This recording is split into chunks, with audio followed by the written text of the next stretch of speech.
Hi hello guys, welcome back to my YouTube channel grow with Vinod 196. ఎవరైనా first time మన channel చూస్తుంటే నా పేరు Vinod. I'm a BTech student. Present APMC student కి ఒక డౌట్ అయితే చాలా మంది స్టూడెంట్స్ కి అయితే ఉంటుంది. ఆ డౌట్ ఏంటంటే సీట్ అలాట్మెంట్ వచ్చిన తర్వాత అసలు సెల్ఫ్ రిపోర్టింగ్ అంటే ఏంటి, సెల్ఫ్ రిపోర్టింగ్ ఎలా ఉంటుంది, అసలు సెల్ఫ్ రిపోర్టింగ్ ప్రాసెస్ ఏంటి, కాలేజ్కి వెళ్ళేటప్పుడు ఏం డాక్యుమెంట్స్ తీసుకొని వెళ్ళాలి, చాలా మంది స్టూడెంట్స్కి అయితే డౌట్ ఉంటుంది. సో దానికోసమే నేను ఈ వీడియో చేస్తున్నాను. సో ఈ వీడియోలో క్లియర్గా సెల్ఫ్ రిపోర్టింగ్ ప్రాసెస్ ఏంటి, సెల్ఫ్ రిపోర్టింగ్ కావాల్సిన డాక్యుమెంట్స్ ఏంటి, అసలు కాలేజ్కి వెళ్ళేటప్పుడు ఏ డాక్యుమెంట్స్ తీసుకొని వెళ్ళాలి, సెల్ఫ్ రిపోర్టింగ్ లో ఎలాంటి మిస్టేక్స్ చేయకూడదు, ఆ మిస్టేక్స్ ని ఎలా అవాయిడ్ చేయాలి అని క్లియర్ గా ఈ వీడియోలో నేను ఎక్స్ప్లెయిన్ చేస్తాను. సో ఈ వీడియోని మీరు ఎన్ని వరకు చూసారంటే మీరు క్లియర్ గా సెల్ఫ్ రిపోర్టింగ్ ప్రాసెస్ అనేది అర్థమవుతుంది. మీరు ఎలాంటి మిస్టేక్ లేకుండా మీరు అయితే కాలేజీలో జాయిన్ అవుతారు. సో నేను అందుకే చెప్తున్నాను, ఈ వీడియోని ఎక్కడ స్కిప్ చేయకుండా వీడియోని అయితే ఎండ్ వరకు చూసేయండి. మనకి ఆగస్ట్ 9th అయితే సీట్ అలాట్మెంట్ వస్తుందని చెప్పారు. బట్ 100% మనం సీట్ అలాట్మెంట్ ఆగస్ట్ 9th వస్తుందని చెప్పలేం. 50% ఛాన్సెస్ అయితే ఉంది. ఏదైనా టెక్నికల్ ఇష్యూస్ వస్తే మనకి ఆగస్ట్ 9th రాకపోవచ్చు. బట్ మనం వెయిట్ చేయాల్సి ఉంటుంది.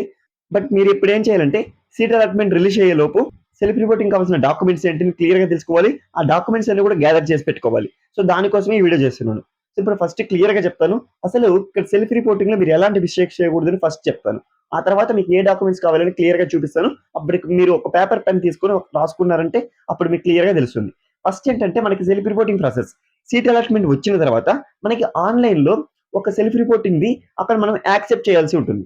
అక్కడ సెల్ఫ్ రిపోర్టింగ్ ది మనం యాక్సెప్ట్ చేసిన తర్వాత మనకి ఒక ప్రింట్ అయితే వస్తుంది.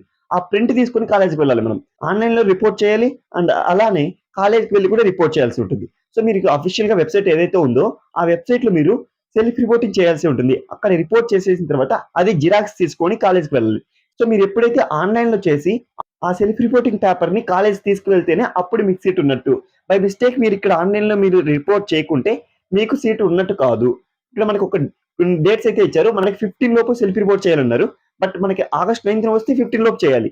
ఆగస్ట్ 9th రాకుంటే సో మళ్ళీ ఒక డేట్ ఇస్తారు. ఆ లోపల మనం సెల్ఫ్ రిపోర్ట్ చేయాల్సి ఉంటుంది. బట్ మీరు ఒకటి గుర్తుపెట్టుకోండి, ఆన్లైన్ లో కూడా మనం రిపోర్ట్ చేయాల్సి ఉంటుంది అండ్ అలానే ఆఫ్లైన్ లో కూడా మీరు రిపోర్ట్ చేయాల్సి ఉంటుంది.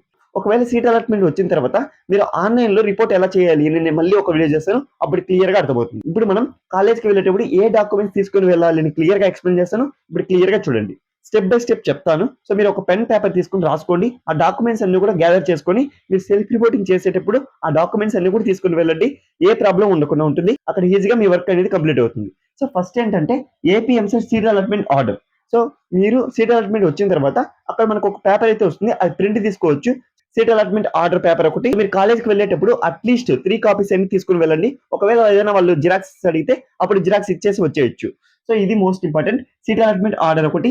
Next APEAMCET 2026 joining report. So మీరు ఆన్లైన్ లో రిపోర్ట్ చేసిన వెంటనే మీకు ఒక పేపర్ అనేది వస్తుంది. సో ఆ పేపర్ ని జిరాక్స్ తీసి పెట్టుకోండి. అది కూడా ఒక 3 కాపీస్ తీసి పెట్టుకోండి. Next hall ticket. సో మీ ఎంసెట్ హాల్ టికెట్ కూడా తీసుకుని వెళ్ళండి. Next rank card.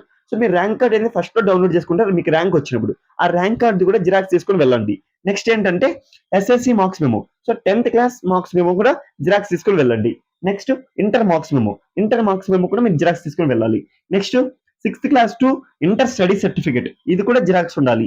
Next TC, inter TC and అలానే ఇన్కమ్ క్యాస్ట్ సర్టిఫికేట్, ఇవి కూడా xeroxes. Next white ration card xerox. So passport size photos. So ఈ పాస్పోర్ట్ సైజ్ ఫోటోస్ అట్లీస్ట్ ఒక 5 or 6 తీసుకుని వెళ్ళండి. అక్కడ ఏదైనా వాళ్ళు అడిగినప్పుడు మీరు ఈజీగా ఇవ్వచ్చు. ఏ ప్రాబ్లం లేకుండా ఉంటుంది. నెక్స్ట్ వచ్చి Aadhaar card xerox. Next EWS OC students ఎవరైతే ఉంటారో వాళ్ళకి ఈడబ్ల్యూ సర్టిఫికేట్ ఉంటే ఆ ఈడబ్ల్యూ సర్టిఫికేట్ తీసుకుని వెళ్ళండి. Next residential certificate. ఎవరైనా నాన్ లోకల్ స్టూడెంట్స్ ఉంటారు కదా, సో వాళ్ళకి రెసిడెన్షియల్ సర్టిఫికేట్ అయితే ఉంటుంది. సో వాళ్ళు రెసిడెన్షియల్ సర్టిఫికేట్ కూడా తీసుకుని వెళ్ళాల్సి ఉంటుంది. Next special category like NSSC sports category, next అలా ఉంటారు కదా స్పెషల్ కేటగిరీ వాళ్ళు. సో ఆ సర్టిఫికేట్స్ కూడా జిరాక్స్ తీసుకుని వెళ్ళాలి. నెక్స్ట్ ఇంకోటి ఏంటంటే లోకల్ స్టేటస్. కొంతమంది లోకల్ స్టేటస్ సర్టిఫికేట్ ఉంటుంది, అది కూడా తీసుకుని వెళ్ళాల్సి ఉంటుంది. ఇవన్నీ కూడా జిరాక్స్ తీసుకొని ప్లస్ ఒరిజినల్స్ కూడా తీసుకొని వెళ్ళండి. అక్కడ వాళ్ళు అడిగినప్పుడు సో జిరాక్స్ అడిగినప్పుడు జిరాక్స్ ఇవ్వండి. ఒరిజినల్ అడిగితే మీకు ఇవ్వాలి అనిపిస్తే ఒరిజినల్స్ కూడా ఇవ్వండి. సో జిరాక్స్ అయితే కన్ఫామ్ గా తీసుకుని వెళ్ళండి. అట్లీస్ట్ 3 కాపీస్ అనేది తీసుకుని వెళ్ళండి. ఈ పాస్పోర్ట్ సైజ్ ఫోటోస్ మాత్రం అట్లీస్ట్ 5 or 6 తీసుకుని వెళ్ళండి. అక్కడ వాళ్ళు అడిగిన వెంటనే మనం ఇవ్వచ్చు, ఏ ప్రాబ్లం లేకుండా ఉంటుంది.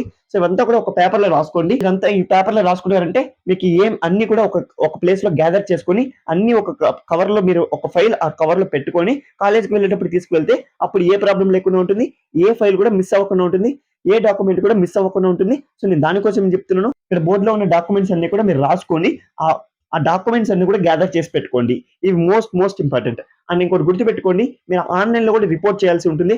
ఆన్‌లైన్‌లో రిపోర్ట్ చేసిన తర్వాత కాలేజ్‌కి వెళ్లి రిపోర్ట్ చేయాల్సి ఉంటుంది. ఇది గుర్తుపెట్టుకోండి, మోస్ట్ ఇంపార్టెంట్ పాయింట్. మీరు రిపోర్ట్ చేయకుంటే మీకు సీట్ ఉన్నట్టు కాదు. సో అందుకే చెప్తున్నాను, రిపోర్ట్ చేయడం చాలా అంటే చాలా ఇంపార్టెంట్. రిపోర్ట్ చేయండి. సో ఇది గైస్ ఈ వీడియోలో. నెక్స్ట్ వీడియోలో ఏదైనా ఇంపార్టెంట్ అప్డేట్ వస్తే మళ్ళీ నేను వీడియో చేసి మీకు అప్డేట్ ఇస్తుంటాను. సో ఇలాంటి ఇన్ఫర్మేషన్ కోసం మన ఛానల్ సబ్స్క్రైబ్ చేసి పెట్టుకోండి. ఫ్యూచర్‌లో చాలా హెల్ప్ అవుతుంది. మీకు ఎంసెట్ వరకే కాదు, బీటెక్‌లో జాయిన్ అయిన తర్వాత కూడా నేను హెల్ప్ చేస్తాను. ఓకే గైస్, నెక్స్ట్ వీడియో కలుద్దాం. సో ఈ వీడియో మీకు నచ్చినట్లయితే ఒక లైక్ చేసేయండి. మీ ఫ్రెండ్స్ అండ్ ఫ్యామిలీస్‌లో ఎవరైనా ఏపీ ఎంసెట్ రాయింటే వాళ్ళకి వీడియో షేర్ చేయండి. వాళ్ళకి కూడా యూజ్ అవుతుంది. సో మీకు ఏపీ ఎంసెట్ రిలేటెడ్ కానీ, బీటెక్ రిలేటెడ్ కానీ ఏ డౌట్స్ ఉన్నా కూడా కామెంట్ సెక్షన్‌లో కామెంట్ చేయండి. ప్రతి కామెంట్‌కి అయితే నేను రిప్లై ఇస్తాను. ఓకే గైస్, నెక్స్ట్ వీడియో కలుద్దాం. By by.